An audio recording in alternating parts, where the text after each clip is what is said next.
what a draw for the Lady Vols, but I guess they've already done it once or twice, depending on how you look at it. Their return to Oklahoma City is highlighted by having the toughest matchup on the opening day of the Women's College World Series, and that's by taking on Oklahoma, the four-time defending national champions. I think we could just take some confidence knowing that we can compete with them. Now, the last time the Lady Vols were in the state of Oklahoma, they handed the Sooners just its third series loss since 2006. At the time, it also marked the first top two victory for the Lady Vols in program history. Now they return to the state to dance with Oklahoma for the fourth time this season, and their first meeting since getting that series victory like 2 months ago this week. And I think what might be a deciding factor in this game for the Lady Vols is making sure that they bring the energy. These last couple of weeks in postseason play, they've looked more like themselves than they have in the last couple of weeks at the end of the regular season. And I think it all has to come down kind of to vibes, kind of to energy in the dugout, and maybe even more so the energy that they play with on the field, and namely what we saw on defense in Game 3 against Nebraska and the Super Regionals. If Tennessee can replicate that, I think it's a good recipe for a win, especially when you consider that those will not be the same friendly confines in Oklahoma City as it was at Sherry Parker Lee Stadium.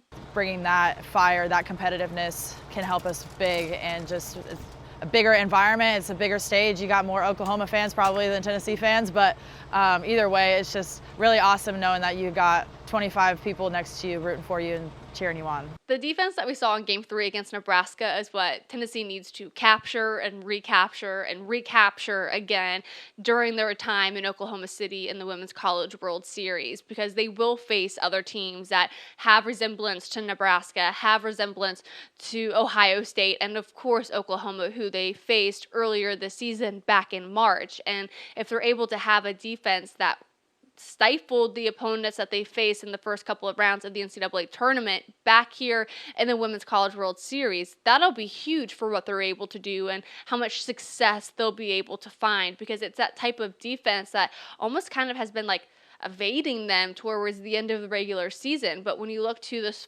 first inning, and it's Ella Dodge making a diving play and from the seat of her pants throwing to first to McKenna Gibson to get the out. Kinsley Fielder, a diving catch at the Lady Vols logo. It's Laura Mueller with 2 consecutive solid outs from shortstop over to McKenna Gibson to help lead to a couple of outs in that final frame against Nebraska. It is absolutely that defense that will feed them on offense, and that is what you need against the Sooners. It kind of fueled our energy and our momentum for the Supers, but we've worked on a lot of it throughout the season, and I think that's just going to be big for us competitively against Oklahoma. Like, they're a great defense, they're a great offensive team, so if we can hold down on defense, it'll be a great game. And as the Lady Vols pack up the bus, they get onto their flight to Oklahoma City to land for the Women's College World Series. Thursday really does mark the beginning of the end, especially for those seniors like McKenna Gibson, who has made it to Oklahoma City once before and now makes it back in her senior campaign. It's in these final moments, regardless of how many of these final moments she has, that it's really all she could have hoped for. For me, especially during Supers, like, I could just kind of tell I was getting, my heart rate was going up, I was getting a little antsy for what's going to come, and so I really just kind of took a step back to look at the girls and to look at the team and even the fans too, of this is what I've wanted, just kind of embracing and taking a little moment of gratitude for these final moments and just this final time to play at Sherry Parker Lee Stadium, but also with these people.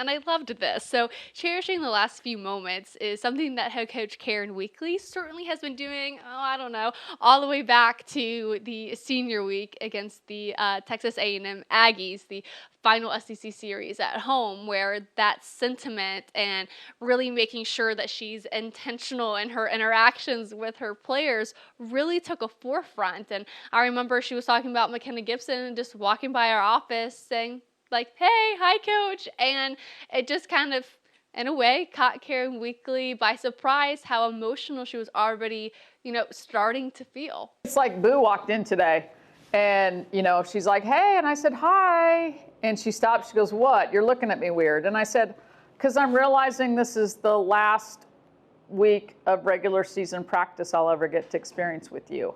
She goes, Karen, don't say that. Stop. Don't remind me. And I said, I know. And then we both acknowledged this is not the end for us. Like, we're going to be playing softball for a lot longer than just this week. But those kinds of things hit me. Monday, I was like, man, this is the last, first day of the last week of regular season practice with these 5 young women. And I think I'm so grateful for them saying yes to Tennessee and just investing everything they have in this program. And while this is the beginning of the end, not only for this season, but of her career for McKenna Gibson, it's the polar opposite, hopefully, for players like Ella Dodge, one of the freshmen on the team, who the team continued to champion as not feeling like a freshman, but in a lot of regard, this is their first time doing a lot of these things, and maybe oftentimes that's where you'll end up seeing some mistakes happen on the field because the stage is so big and the crowd is so loud and the lights are so bright, and it's in these kind of next few moments and days that they really will rely on their teammates like a McKenna Gibson who has been there before. It's awesome. You, as a little girl, you dream about getting to this point, going to the World Series, and obviously you want to win it all, but the World Series is a amazing experience, win or lose. And so I think my advice to them was just take it all in. Take it all in. You're on the biggest stage of your college career, and it's what you've always dreamed of as a little girl. So just take it in, have some fun, let the environment kind of fuel you for the games, and just compete. But nonetheless, getting a win over Oklahoma in their first game in the Women's College World Series is huge to stay on the winner side of things and have a smoother run in the Women's College World Series. And we have a much deeper dive over on the Sports Source Digital Network, and on Saturday on WATE, a deeper dive into Sophia Nugent's final weeks as a Lady Vol. Until then, I'll be back tomorrow to talk all things Tennessee baseball as they get ready to host the NCAA Regionals.